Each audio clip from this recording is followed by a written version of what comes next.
Olá pessoal, dando continuidade ao aprendizado de Prolog, hoje nós vamos falar um pouco sobre a parte aritmética, né, da linguagem.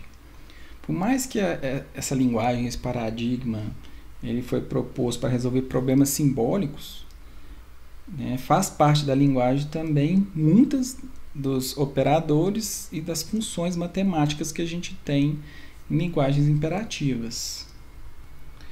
O Prolog ele aceita operadores aritméticos tanto de forma infixada quanto prefixada, conforme a gente pode ver aí, né? Eu posso colocar um operador entre os operandos ou antes dos operandos, né? Isso porque o Prolog ele consegue caminhar na árvore, né? Na expressão, ele monta a expressão, uma árvore da expressão, e conforme ele caminha nessa árvore, ele consegue ler, né, uma expressão então infixada ou prefixada. Os principais operadores que nós temos, né, estão listados aí nessa tabela. A gente tem os operadores clássicos, né, de adição, subtração, multiplicação, divisão.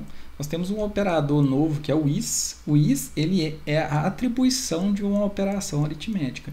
Então, depois que eu somar, por exemplo, 1 mais 1, eu vou jogar em uma variável A, eu vou usar então o is para fazer essa atribuição. A gente vai ver isso mais para frente em um exemplo.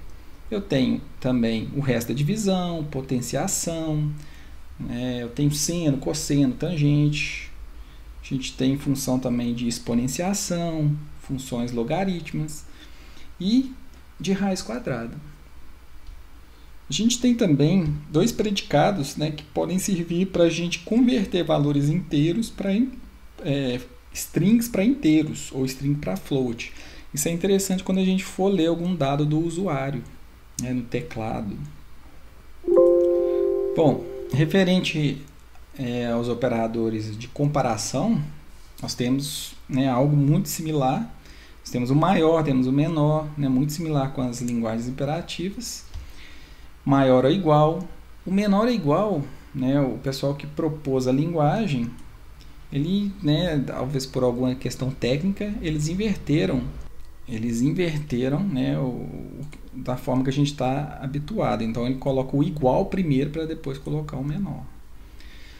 A gente tem um sinal de igualdade, né, com um igual, dois pontos e um igual. Então uma igualdade numa expressão aritmética ou de comparação, ela vai ser feita dessa forma.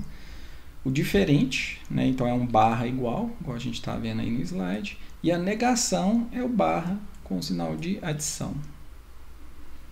Aqui a gente tem um detalhe importante, que existe uma diferença entre um igual e os dois iguais, e o símbolo dos dois iguais, né? O token de um sinal de igualdade, na verdade, ele serve para fazer unificação, né? Então, eu posso unificar uma variável com um token, unificar uma variável com um outro predicado, eu posso unificar dois tokens iguais, né? Então, um sinal de igualdade significa unificação. Agora, se a gente quiser fazer uma comparação, nós vamos usar esse símbolo aqui, né, que são os dois iguais, separados por dois pontos aí.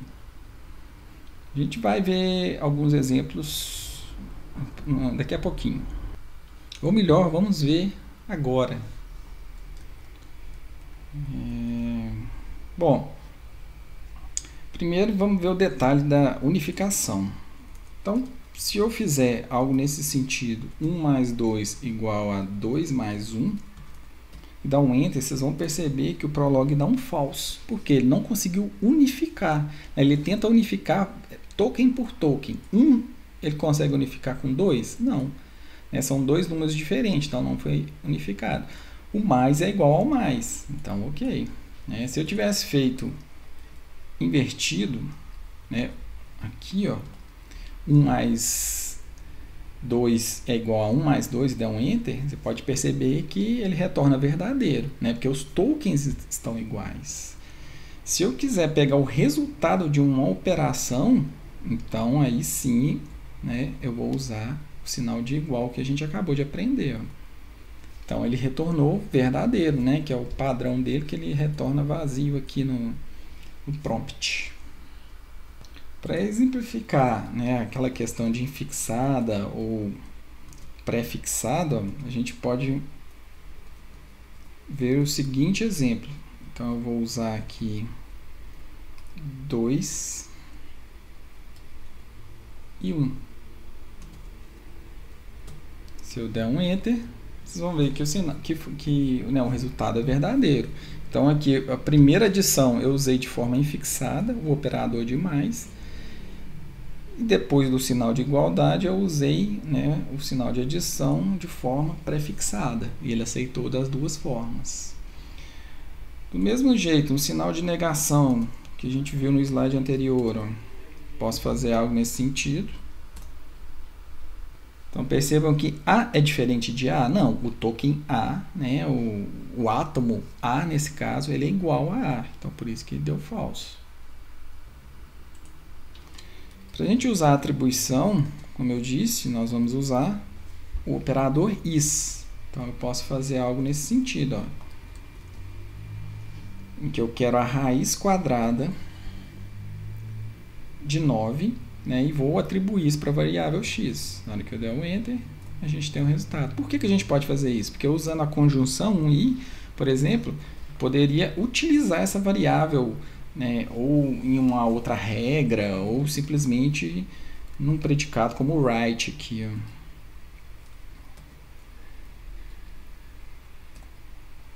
Ó. Eu consegui imprimir o 3, né, usando a variável x. Um outro exemplo seria criar uma regra, soma, passando A, passando B. Se você quiser, né, recuperar o valor dessa soma, vamos chamar de S. Então, a gente tem que S é o que? A mais B. Vamos ver se essa regra vai ter algum erro.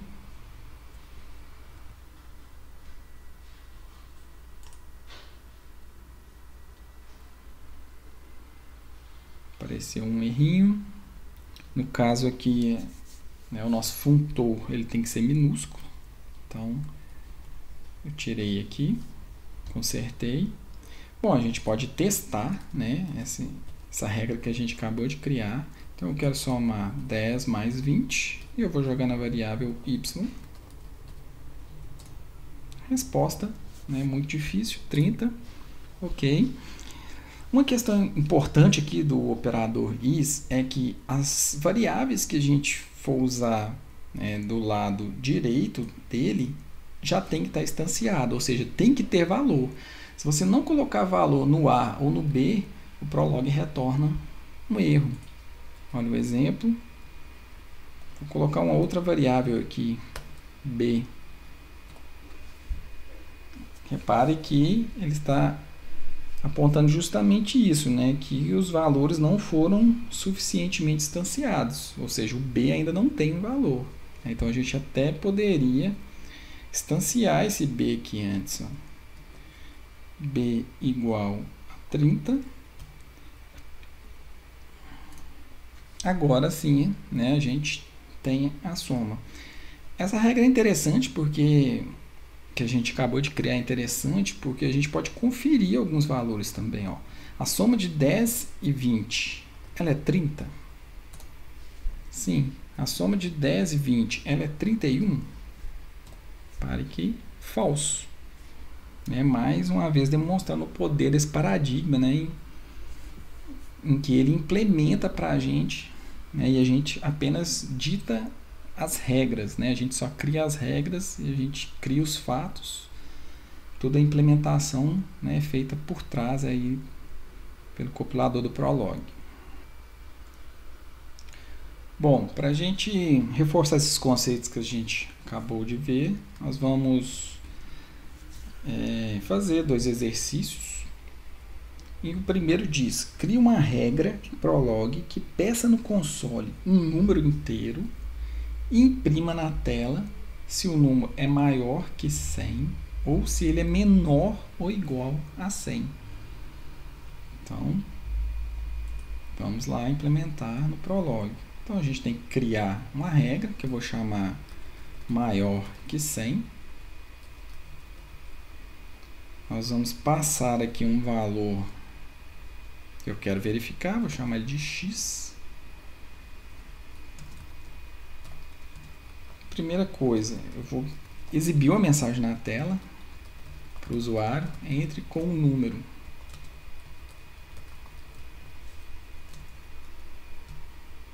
Vou quebrar a linha aqui para ficar melhor. Então nós vamos usar o read para ler. Na verdade, a gente nem vai precisar de uma variável de entrada, então na própria regra eu vou pedir a leitura, ó, read. Ok, e aqui ó, eu vou fazer, né, as minhas condições aqui. Para isso, eu vou fazer da seguinte forma: o x ele é maior do que 100. Se isso for verdade, então eu continuo aqui na conjunção e eu vou imprimir, né, um write aqui, ó, falando que o número é maior que 100. Ok? Se isso aqui não for verdade, eu vou colocar um ou e vou inverter essa condição. O x, nós vamos usar aquele sinal de menor ou igual, né, a 100. Então eu vou imprimir na tela o número é menor ou igual a 100. Ok?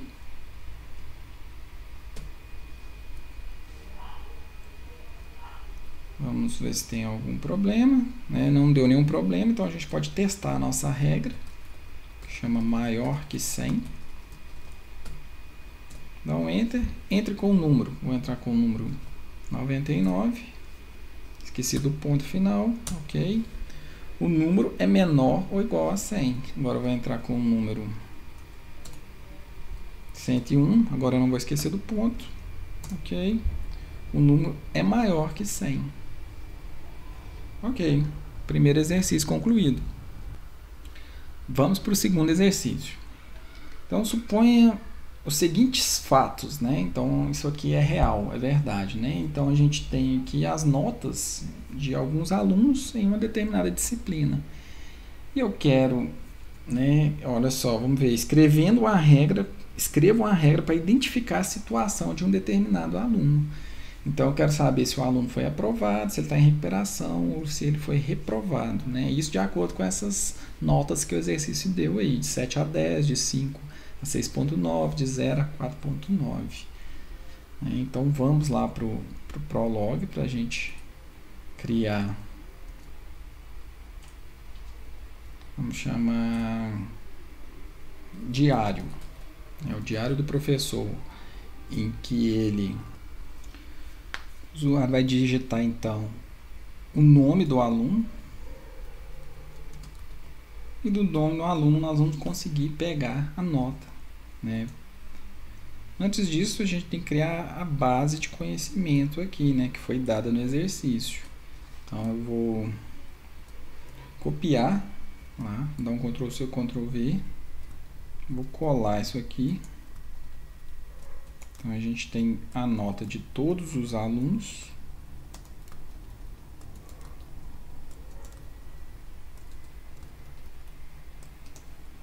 Feito isso, então eu vou fazer uma consulta pelo nome, vou buscar a nota dele, né, de um aluno qualquer. Feito isso, eu vou fazer as verificações necessárias aqui para resolver o exercício. Então vamos lá.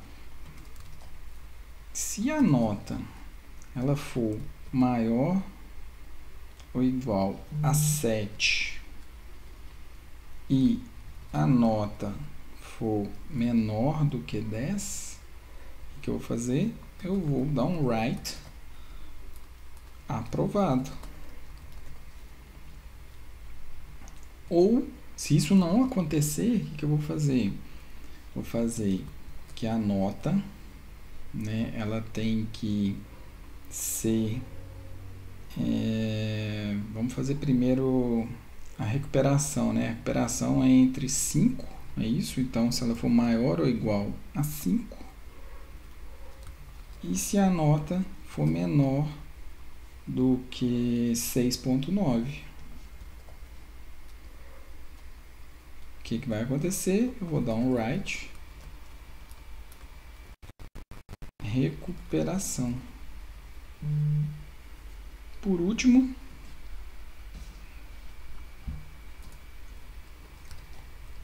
se a nota for maior ou igual a 0 e a nota for menor que 4,9, eu vou dar um write,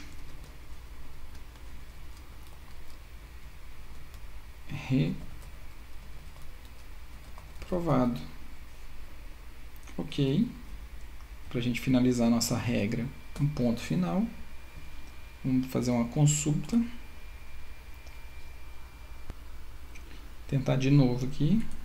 Beleza, né? Não modifiquei nada. Agora a gente pode testar, né? Então eu quero saber no meu diário, por exemplo, se o José foi aprovado, né? Qual a situação dele? Ó, o José está em recuperação, né? Nota 5. Ok.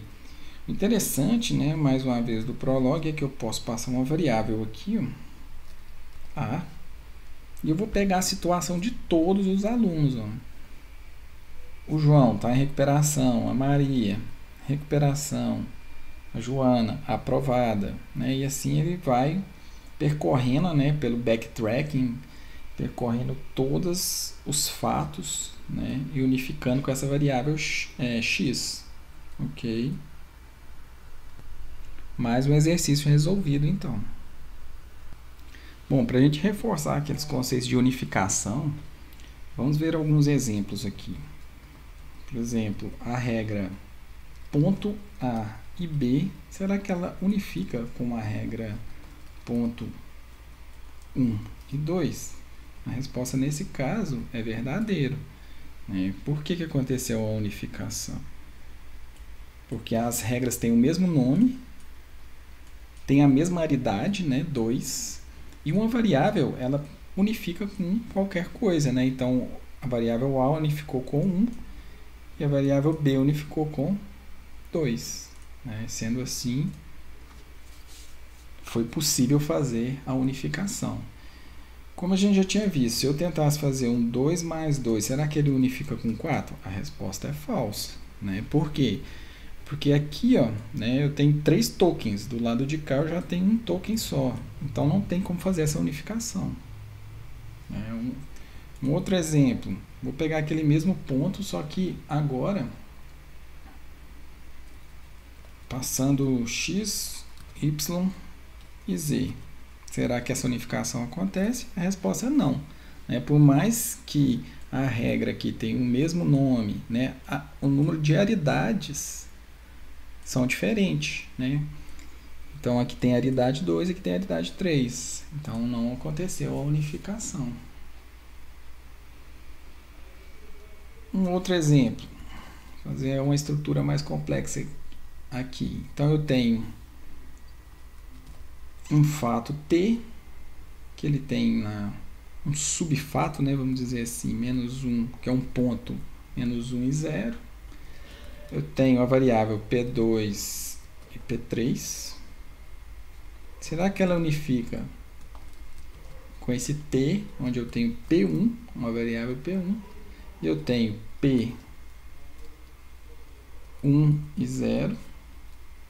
Eu tenho, por exemplo, P0 e Y. A resposta disso é que, né, a gente consegue fazer a unificação. Por quê? Regra de mesmo nome, T, T, mesmo funtor. Né? Aridade 1, 2, 3, do lado esquerdo da igualdade, né? E aridade 3 do lado direito da igualdade. Bom, como eu disse, a variável ela unifica com qualquer coisa. Então, P1, a variável ponto 1, unificou com esse fato aqui, né, que é o ponto na coordenada menos 1 e 0. E a mesma coisa aconteceu com P2 e P3. P2, né, ela foi unificada com o ponto 1, 0, e P3 foi unificada com o ponto 0y. Então, esses foram alguns exemplos aí de unificação, né? Espero que tenha ficado mais claro para vocês. Para a gente finalizar, vamos fazer um último exercício, né, que a gente vai calcular aquele índice de massa corporal, né? É uma fórmula que você encontra aí facilmente na internet, mas que ela é o peso da pessoa dividido pela altura ao quadrado, né? Essa é a fórmula do IMC. Então, vou criar uma regra IMC, em que o usuário vai passar o peso da pessoa, a altura. Nós vamos calcular isso, né? Como que a gente vai calcular? Eu vou tentar imprimir isso também, né, no console aqui. Então, para imprimir, eu vou jogar isso numa variável, ó, x. Então, vou pegar o peso da pessoa dividido pela altura ao quadrado. Então, vou multiplicar a altura vezes a altura, é uma forma de fazer. Então, dessa forma aqui eu consigo calcular o IMC. Agora, o que eu vou fazer é imprimir isso, né? Então, vou dar um write aqui, ó. Seu IMC é. Para eu concatenar, eu vou criar um outro write e aqui eu vou imprimir exclusivamente o x. Pronto. Nossa regra está criada. Vou salvar e vamos testar.